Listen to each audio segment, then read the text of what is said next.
Pets Add Life, your guide to the latest in pet trends, products, and the joy of the human-animal bond, with Kristen Levine and Chris Bonifati, powered by the American Pet Products Association and Dog TV. So, Chris, have you ever fostered a pet? I have not, no. No? Okay. Well, June is National Foster a Pet Month. June's coming up. So I just thought I'd bring up the topic because I think it's a great way to, for sure, obtain a pet. We actually fostered Tulip back during the pandemic, thinking we were just going to keep her for a few months, but Classic foster story. Foster Vintage fail. foster story. Oh, wait, hold on. I think we're live, and we've got our friends here with us. Thanks for joining us. This is the Pets Add Life podcast, where weekly we give you two great stories, interview two amazing guests, recommend two products for you and your pet, and then answer two questions from the audience. Kristen, you excited about the show we have today? I am. I'm always excited about the show. You keep me on my toes. Too, well, that's literally the only reason they keep me around, is just for the toe catching and for the impromptu, non sequitur, ridiculous statements that everybody is known to really appreciate. So thank you for calling attention to that. But I think it's time for us to go ahead and get started. Kristen and Chris present Story Time. So my story this week, Kristen, involves something that kind of doesn't happen too often. If you're not aware, it's a cicada year. Yeah. So there will actually be two separate broods of cicadas that will start populating the surface world here, starting in the spring and into summer. And that brings a lot of concern with pet owners as far as how their animals are going to interact with cicadas. So there's some good news, people. Cicadas are a very minimal risk to your animal. So those who may not be from an area of the country that have cicadas, they're these giant instincts that spend like 7 to 10 years burrowed and then come out to reproduce and die, essentially. And it's crazy. It's like a locust plague in some places. And so for people who may live in a place where this doesn't happen and then they move and it's their first time, it could be nerve-wracking. But veterinarians agree that cicadas prove minimal risk to your animals. They don't bite. They don't sting. They are rather annoying. But there are a couple of things to look out for. The first being the way they molt. They will leave behind these carcasses sort of on trees that are really cool. They're fun to look at. It's not recommended to let your dog eat those because we know how dogs are. They'll see something, they'll smell it, they'll be like, that's new. Wonder how it tastes. It's not poisonous or anything, but it has been known to cause some upset tummies. So I guess keep them on a tight leash this summer. If you tend to unleash your dog in the backyard, veterinarians recommend cleaning up the cicada moltings anywhere that the dog might be able to reach. But other than that, they're just kind of annoying and out there. So they're here. I can hear them. Like come dusk. I hear them making those. They're the ones that make that noise, right? They're loud. They're very loud. They haven't quite popped up here yet, but they tend to be more of a late summer thing up here in the Northeast. So I'm just getting ready to fall asleep to their chattering. Well, I will be on the lookout for the molting carcasses to clean them up. Okay, so I have a story. And this, I came across this because it is, I mentioned earlier, it's National Pet Foster Month. Yeah. And there's this growing body of research that shows that caring for pets has long-term benefits for kids specifically. Caring for an animal in childhood leads to a more secure human relationships throughout their life, and also better quality of life, healthier and reduced aggression, they say even. But the problem is, what if your family is not yet ready for a permanent pet in the home, or, is unable to make, this long-term commitment or financial commitment? And I know we've had this discussion with our producer for the past few weeks about, his son wants a puppy, but now is not the best time for that because he and his wife are very busy. So, there are this particular article I read in the Seattle's Child is all about fostering with your local shelter. And this particular one's called the Progressive Animal Welfare Society. But this family, they got involved because the daughter wanted a pet, and they now are on like their 5th round of pets they've fostered, and they just are loving it. And they can, it's more flexible than actually having a pet, because you can decide when you want to foster, when you want to take a break. You have a lot of support from the shelter with, they provide the food and the veterinary care. And I know for a fact that shelters and rescues all over the country offer similar foster programs. So if you're at that point where your child has started begging for a pet, but for one of a variety of reasons, it's not the right time yet, you might want to look into fostering. That's amazing. It's never something that I've considered, because I've pretty much always had a pet when I've lived in a place that allows for it. Mm-hmm. But for those of you who may not want a permanent commitment, or are looking to sort of try on animal husbandry for size before really committing, it's a great way to get involved. It is a service you're doing for your community, and who knows, maybe you'll fall in love just like Kristen did. Yeah, exactly. I think it's important to go into it, though, not expecting to adopt. I mean, the idea is if you're not ready, then you're not ready. But just look at it as you're caring for this animal during a very important time in their life as they're transitioning to their forever home. And then when you do have to part with that animal, it's more of a, I'm sure it's going to be a little difficult, but it's more of a celebration because they're moving on to their forever home. So that's a great way to put it. Well put. Give it a try. Okay, so our first guest today is David Dietz. He has got the best job ever, and I told him that too. So I'm not even going to tell you what it is, but it no has spoilers to do with, here. All right, should I give the P word tease? No. Okay, all right. Here No spoilers. All right, here it is. Beyond the Leash, exploring the untold stories of pet passion and professionalism. So we're joined today by David. David, hello. How are you doing? I'm doing fantastic. Thank you, Chris. It's great to have you. So David is the pioneering spirit behind Puppy Party. And Puppy Party is an innovative service that brings joyful, cuddly puppies to all kinds of parties, turning ordinary gatherings into extraordinary events filled with puppy love. That sounds amazing. Just saying those Sounds words. Sounds like the best job ever. Yes, exactly. So how long have you been doing this for? I heard it's been a while. It's approximately about 30-something years. So since about 1989, we've been starting it. So from before I was born, and somehow I've never heard of this. Rub it in. I am so upset with my parents for never booking me a puppy party. They're gonna be getting a phone call from me shortly. So why don't you talk a little bit about the service and what exactly a puppy party is and the type of joy it can bring to people? Fantastic, Chris. So you haven't heard about it because we're the only ones in the entire world that have started it and are doing it. People have started copying us around the country, and even in Asia. I visited there recently. They are doing puppy parties, pigeon parties, rabbit parties. But here in the United States, puppy parties have been dominating events because,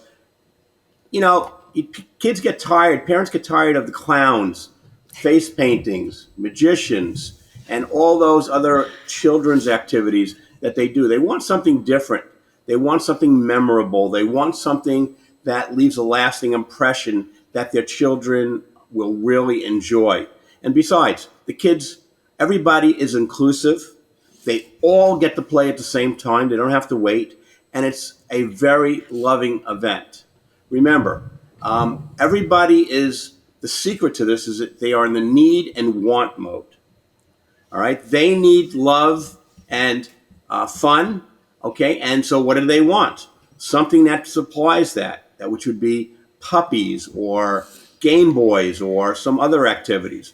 So this is a great way for parents to get the kids away from the gaming and just the self-inclusion for themselves events, and something that's more broad-minded, give them more exercise and more fun and different physical activities.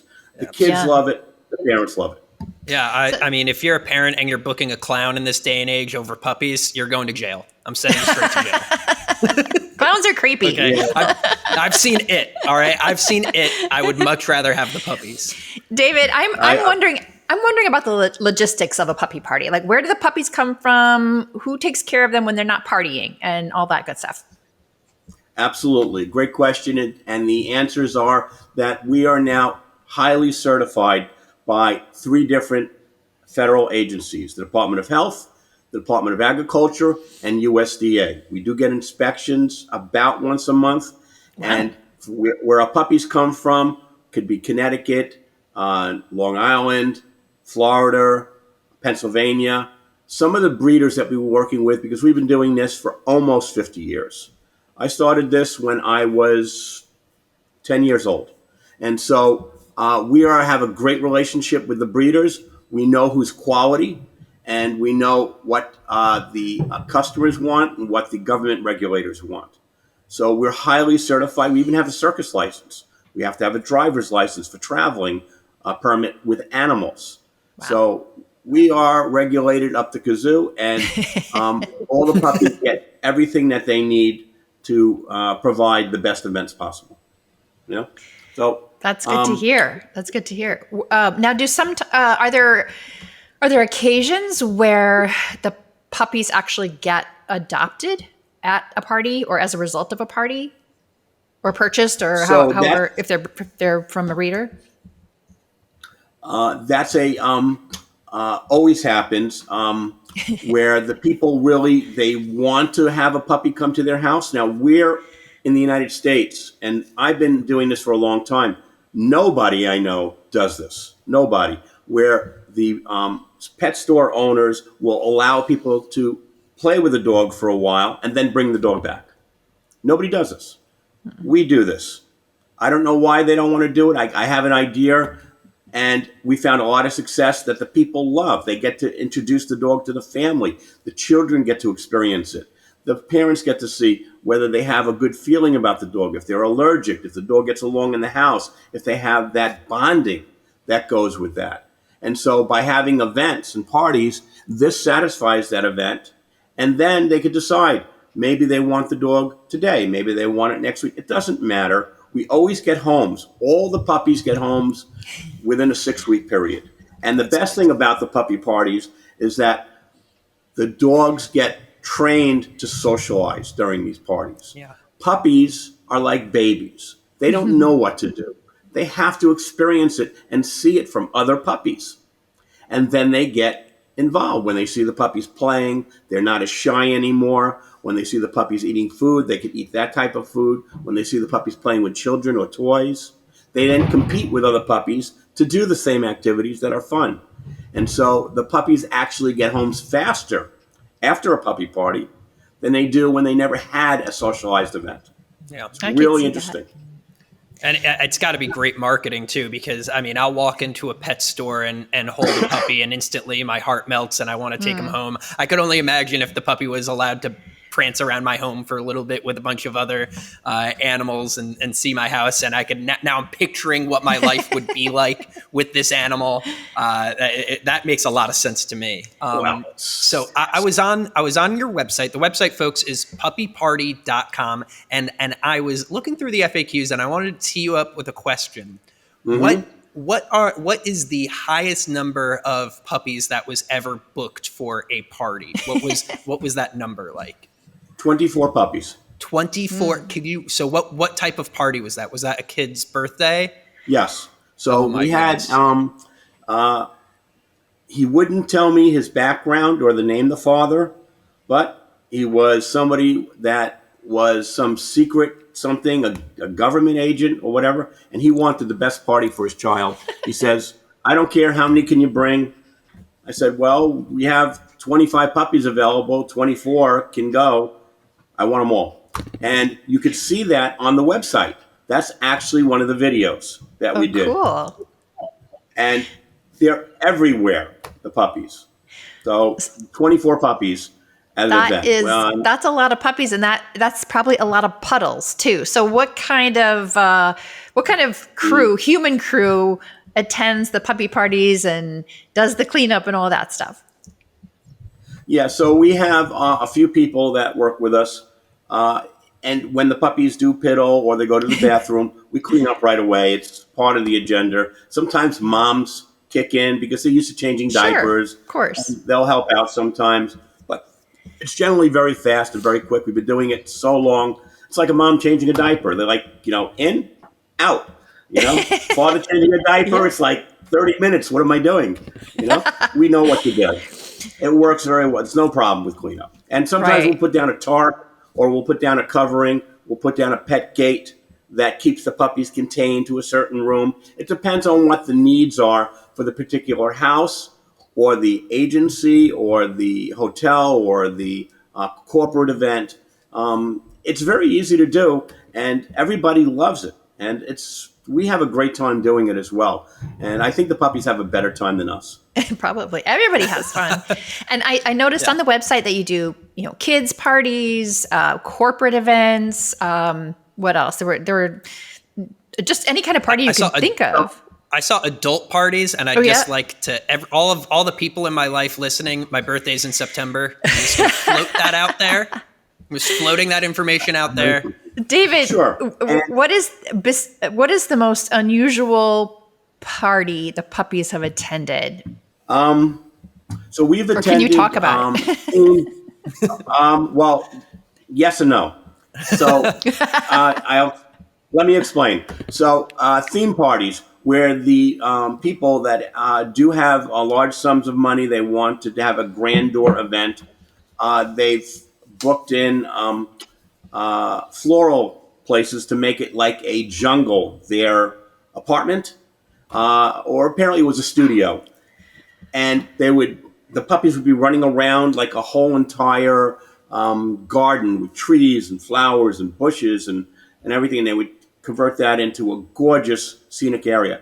I mean, it was on the 7th floor by Manhattan overlooking the ocean. Gorgeous.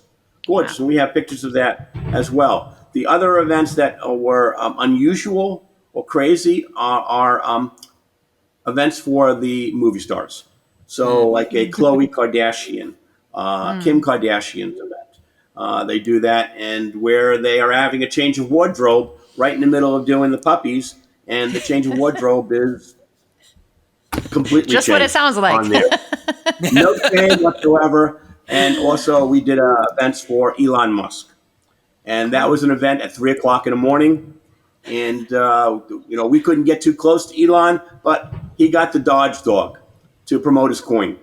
Dogecoin. Oh, yeah. And besides that, we have a lot of interesting people that asked for the event. The last event we did was for Mark Raffaello. That's the Hulk. Oh, nice. And it was very interesting. Really nice guy. He wouldn't let me take the dogs from him when he was going home. He says, I'm carrying the dogs to the car. And there he is with his hands dog. And I'm going, wow. It's like a movie star. That's like hands-on all the way. Yeah, well, he may be the Hulk, but he's a big softie at heart. Obviously. Well, so life is interesting like that. David, congratulations on such a fantastic party concept. I just can't think of anything better. Chris, I'm going to get a hold of your wife. We're going to start planning your birthday in September with the puppies. Amazing. I can't wait. I'll pretend to be surprised. I'll be like, oh my goodness, how did you know? So folks, if you're interested in a puppy party, head on over to puppyparty.com. We'll put that link in the show notes as well. David, thanks again for sharing some of these stories with us. This was a really fun one. Thank you, and see you again soon. All right.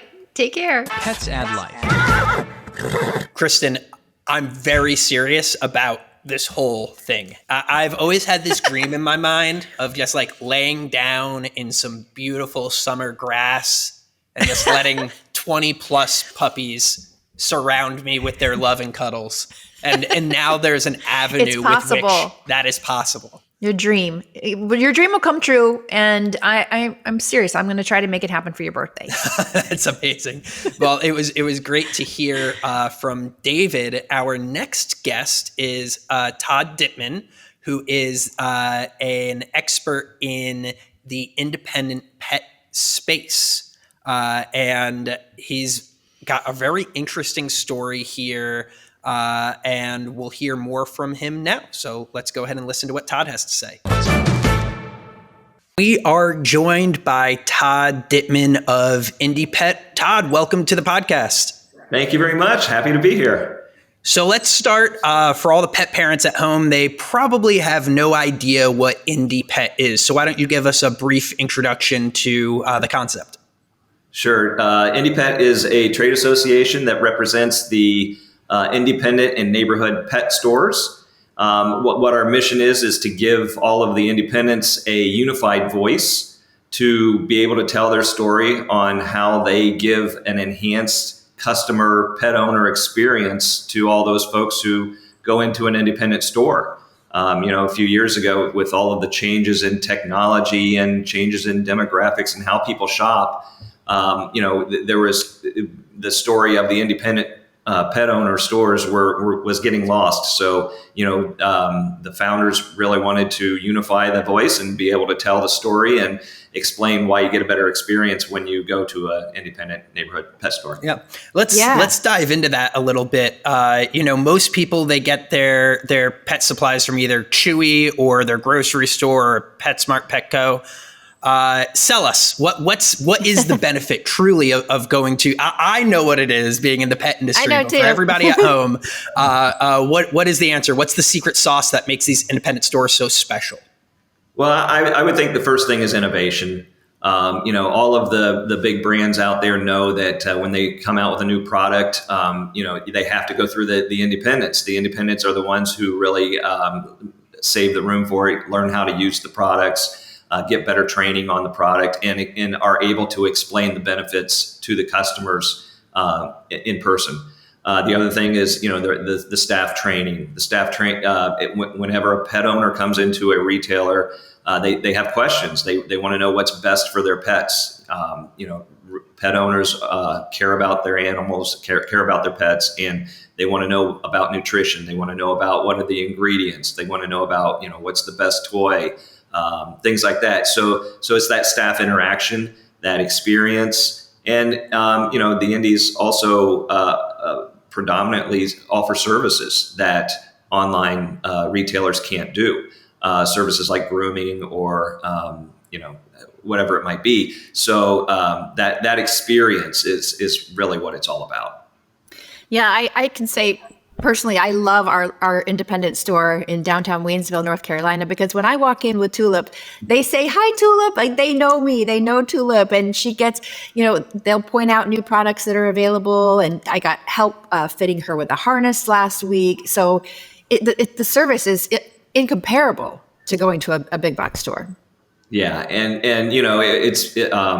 it's been a challenge for the indies to keep up as far as with the ability to tell the same story that all of the big box segments have in the online segments. There's a lot of money there. So, our mission to unify that voice and provide the story to the consumers has been a very popular one, I would say, as we're building this association. We've been around for about 5 years now, and we've grown pretty healthily, I guess is the word, over the last 5 years, just by getting the word out, just by people understanding who we are, what we're doing.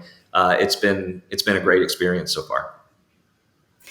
So Todd, tell us about Neighborhood Pet Store Day. I heard an interview that you did at Global Pet Expo, and I heard you talking about it. Can you tell us a little bit about when that is and what it means for pet parents? Yes. Neighborhood Pet Store Day is really a reason to go celebrate the experience you get at a retailer, at an independent neighborhood pet store. So it's our consumer-facing initiative. It's Shop Small, just like American Express Shop Small Day. It's a day to go and really celebrate at your neighborhood stores. It's every last fourth Saturday of September. But we celebrate it all year long. We, partner with our brands who also sponsor the program for the retailers, and you don't have to be a member to participate in this. You just go to neighborhoodpetstoreday.com, And if you're a retailer, you can put your store right on the map and register for it. And we supply tools for them to tell the story. You go to a retailer for the reasons we have already kind of discussed, for better variety of products, for healthy nutritional products, for better staff education, for just an enhanced experience altogether. But that is kind of our Super Bowl, if you will, is the fourth Saturday of every September, and we celebrate it at the trade shows. We were at Global, and all of our sponsors really helped us promote it and get the word out to the retailers.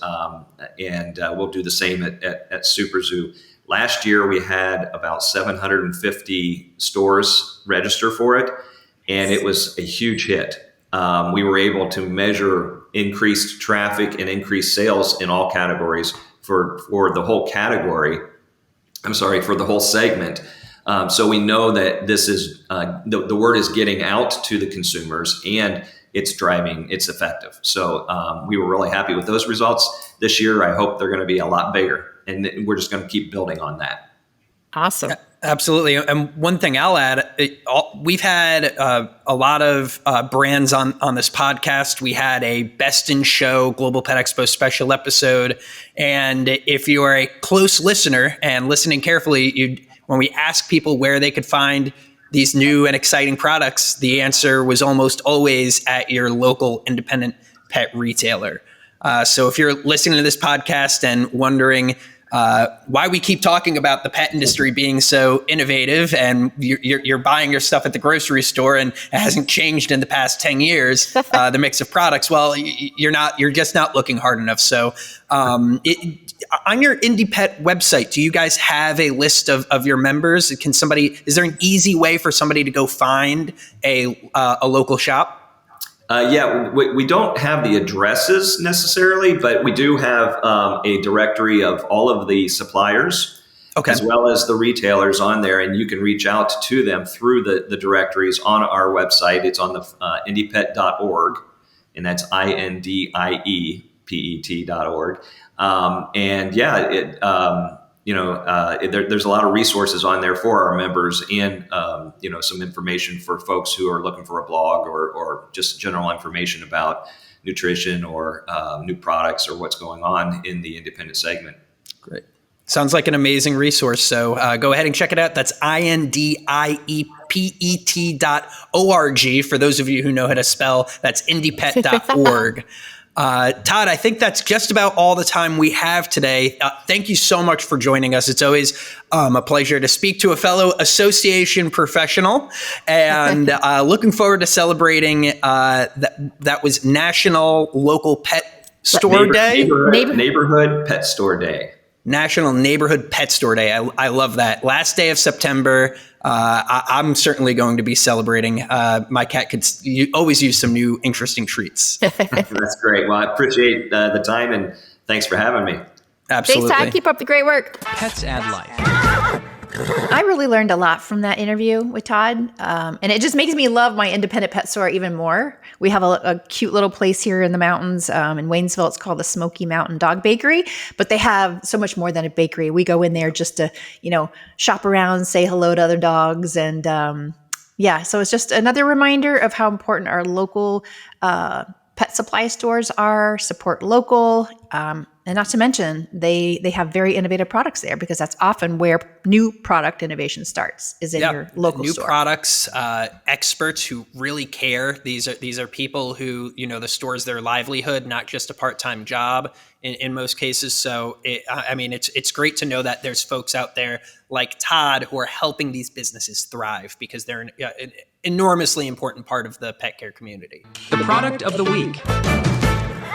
My product of the week. Product of the week. I'm kind of continuing on my theme here from last week of summer fun with your pets. And we've had a lot of questions come in from people taking care of or interested in owning small animals.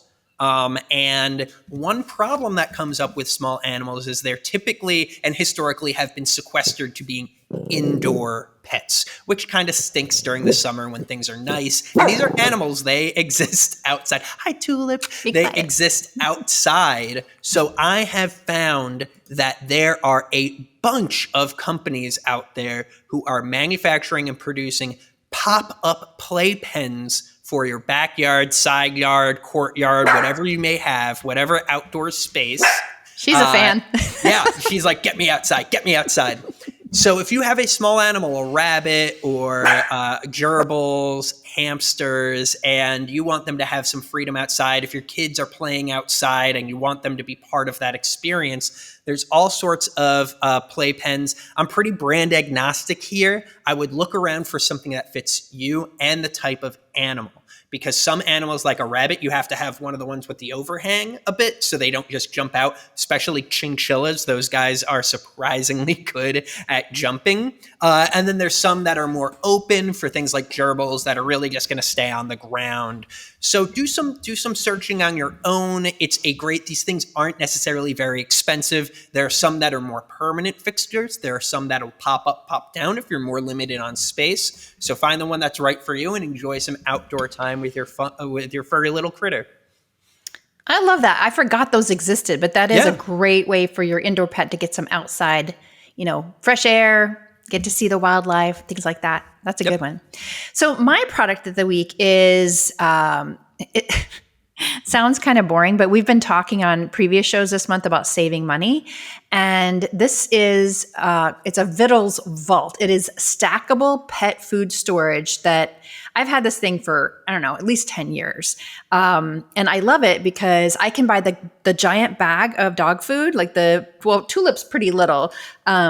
So I usually buy like a 20-pound bag and that lasts quite a while, but I can pour it into the vault and then put the sealed lid on and it stays fresh. What you don't want to do is you don't want your, if it's dry food or kibble of some sort, or even like the air dried raw or freeze dried raw, you don't want it just exposed to the air, right? You want to have it sealed to keep it fresh. So I just love those things. And, you can get them to stack. So if you have multiple pets and you put different food in different vaults, you just pop them in there. And that way you can save money by buying in bulk as opposed to buying the smaller bags. That's a great tip. As somebody with limited space, love me some stackables. Right? Love me some stackables. When I found out you could stack a washer and dryer on top of each other, my life changed. My entire life changed. Oh my. So be sure to check those out. And now it is time for our favorite segment where we take some questions from you at home and do our best to answer them. Q&As. So the first one is from Beatrice. She's in Miami, Florida. She says, I have a senior dog who's starting to slow down, and I want to make sure I'm doing everything I can to extend his quality of life. What are some key lifestyle and dietary changes that I can implement to help keep him healthy and happy in his golden years? That's a great question. Great question, and I'm sure that's one on a lot of people's minds. First thing I'd say is Kristen and I are not veterinarians. So make sure you're taking your aging dog to the vet so that as problems develop, they're caught early and they can make great recommendations. Go ahead. I was just going to say, and usually dogs become seniors, and it depends on their size, of course, but usually they say like around 7 or 8 is when your dog becomes a senior, and really should visit the vet twice a year for a senior wellness panel. And if you think about it, it's because dogs, obviously they don't live as long as we'd like them to, and so they age a lot faster than we do. So it's important to be monitoring, blood work and, physical exam and those sorts of things so you can catch things earlier on, because it's always easier to either prevent illness or to be treating something that's in very early stages. Absolutely. As far as just some general health recommendations based on my experience, joint supplements and collagen is a great layup that vets are going to recommend. I think I presented a story about some research about stimulating your dog late as they age and how that helps their brain actually grow while they age rather than shrink, which is one of the effects of an aging dog. But if your animal's not in good physical health, they won't be capable of playing.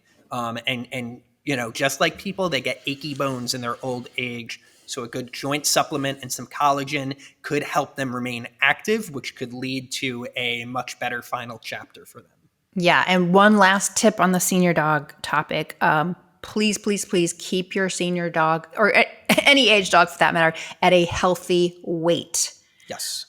Because overweight and obesity they can exacerbate diseases. They can expedite diseases. So if your dog's at a healthy weight, they're going to live a healthier, longer life. Great advice, especially for us Americans out there. Right. No more.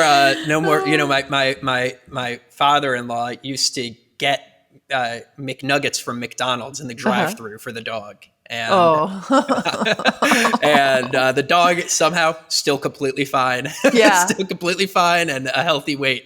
But what a treat. I would not recommend that. I would recommend health maybe food. once in a while, like as a special on snack. occasion. Not every single time you go to the grocery store. Okay, so I've got a question here, an interesting question that I think I want to take here from Ted in Sacramento, California, who asks, I've just set up a new freshwater aquarium. What are the best beginner-friendly fish species that are both hardy and beautiful to look at? And I've got some input here because I'm glad you have input because I've never advanced beyond beginner. I've never had more than a goldfish. Yeah, so I actually find goldfish to be a bit finicky and difficult to care for. I point people towards guppies. Because guppies have been known to be very hardy. They are, if you walk into a aquarium hobby shop and say, I need, like, this is for my kid, or I'm an idiot and I need the simplest thing, they're going to recommend guppies. The only piece of advice is make sure it's at least 10 gallons, that tank, which if you're setting up a freshwater tank, you probably want to go as large as you can because the bigger the tank, the healthier the fish, and the more water you could tank. The more fish you could actually own. And any of these beginner fish, one of the things that's going to happen is they're going to have babies. That is part of the beginner process. So they are going to have babies. The other species is known as platies and mollies. And they are known as live bearers, which means if they are pregnant, you won't even know. You'll have no idea. They show no signs. They reproduce really easily. You could start with just a few mollies or platies, and before you know it, you're going to have a full aquarium. They're also quite hardy. It's recommended that you monitor the pH when you have these types of fish. Make sure that water is close to neutral. And again, recommending a tank that is greater than 10 gallons. So that's just a couple of things. I highly recommend. We just talked to Todd Dittman, these independent pet stores. Yeah, great resource. Walk into one and ask that carries fish and ask them the same question because you're not the only person asking it. I'm impressed with your knowledge for a guy who claims to not have much, just to be a beginner level fish keeper. A lot of this is just I've picked up from Jeopardy. Like it's that bar trivia knowledge where it's like, and now for our next question, what pH level should you be keeping your guppies at? 6.5. Hit the buzzer. It's 6.5. So that's why they have me answering these questions. It's not because I'm an animal welfare specialist. It's because I'm a trivia specialist. But I'm what you get. So deal with it. Well, if you have a trivia question for Chris or a pet question for us for one of our upcoming shows, you can just go to petsadlife.org/podcast, scroll down, pop your question into the little text box and submit it. Or you can leave us a voice question. Voice question? Yeah, Does that make sense? Voice question, voice memo, voicemail. Yeah, you might even hear your voice on the show if you do so. So if you've ever had the dream of being on a Pet Parents podcast, we can make that dream come true. So go ahead and submit your questions. Yeah, that brings us to the end of our show. We will be back next week on Tuesday, as always, to bring you some more wonderful stories, products, guests, and answer some questions. If you liked our show, be sure to like and subscribe. And you know what? This week, tell a friend. Tell a friend that you listened to the PAL podcast. Yeah, and you had a blast. That this was music to your ears. This was audio entertainment on a sublime level that cannot be surpassed by anything else. That's honestly, put that in the comments box too, those exact words. Because that's the level of praise I'm anticipating for such a wonderful show. Until next time, Kristen, I'll see you on Tuesday. Sounds good. Pets add life.